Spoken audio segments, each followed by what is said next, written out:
Hi అండి, welcome back to our channel light angels family. ఈ వీడియోలో నేను చికెన్ రసం చేసి చూపించబోతున్నాను. చాలా ఎమ్మీగా ఉంటుంది, చాలా బాగుంటుంది. మీరైతే ఎప్పుడు ట్రై చేసి ఉంటారు. ఈ టేస్ట్ అంత బాగుంటుంది. దీంట్లో కొంచెం ఎర్రకంది పప్పు కూడా వేసుకున్నాను కాబట్టి చాలా టేస్ట్గా ఉంటుంది. చికెన్ మిరియాల రసం కోసం మసాలాని ఈ విధంగా ప్రిపేర్ చేసుకోండి.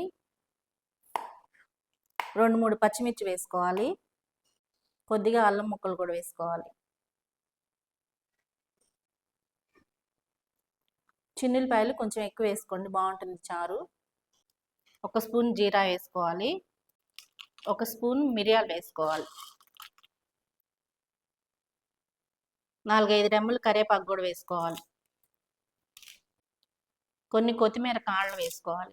చారు కానీ సూప్ కానీ చేసినప్పుడు ఇలా కొత్తిమీర కాళ్ళు వేసుకుంటే బాగుంటుంది చారు. ఇవన్నీ కూడాను కచ్చాపచ్చిగా గ్రైండ్ చేసుకోవాలి.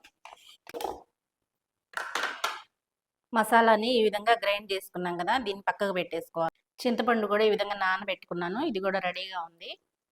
ఇంకా ప్రాసెస్లోకి వెళ్దాం.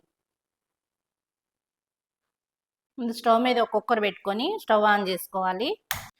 అందులో 3 స్పూన్ల వరకు ఆయిల్ వేసుకోవాలి. ఆయిల్ కాగిన తర్వాత సన్నగా కట్ చేసుకుని ఉల్లిపాయ ముక్కలు వేసుకోవాలి.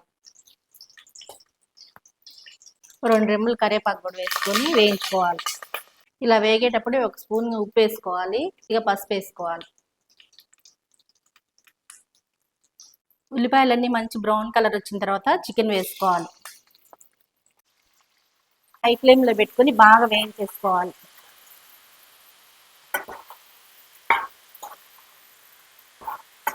ఇలా వేయించుకున్న చికెన్లో ముందుగా మనం గ్రైండ్ చేసి పెట్టుకున్న మసాలా పేస్ట్ అంతా వేసుకోవాలి.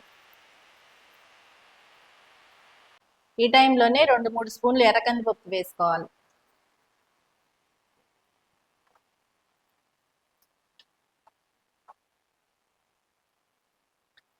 ఇదంతా చికెన్కి పట్టే వరకు బాగా కలుపుకోవాలి.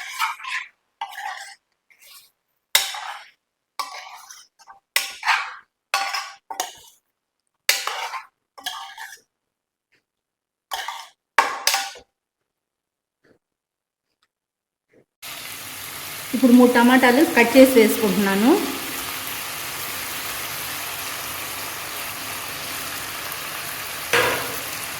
ఇవి కూడా బాగా కలిపేసుకోవాలి. ఇలా 10 నిమిషాల పాటు వేయించుకున్న తర్వాత కారం వేసేసుకోవాలి. కారం తగ్గించుకోండి, పచ్చిమిర్చి వేసాం కాబట్టి కొంచెం తగ్గించుకోవాలి.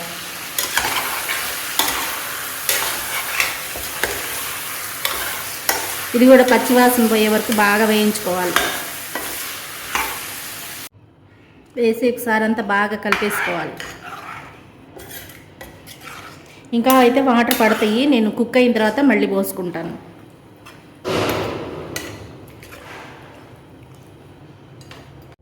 మూత పెట్టుకుని 6-7 విజిల్స్ వరకు ఉడికించుకోవాలి.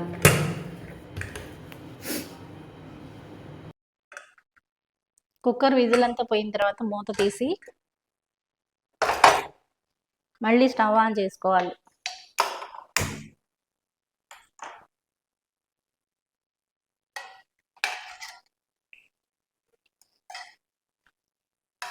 ఇంక నాకు పులుసు అయితే ఏం పట్టదు, ఇదే సరిపోతుంది. ఇంకా కొంచెం చారు కావాలంటే కొంచెం వాటర్ పోసుకోవచ్చు. ఒకసారి ఉప్పు కారాలన్నీ చెక్ చేసుకోవాలి.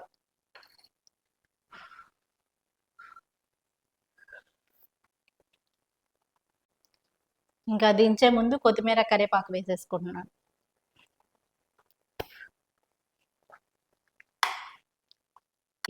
అన్నంలో కాకుండా గిన్నెలో వేసుకునైనా తాగేసేయచ్చు చారు. ముక్క కూడా చాలా సాఫ్ట్గా ఉడికిపోయింది.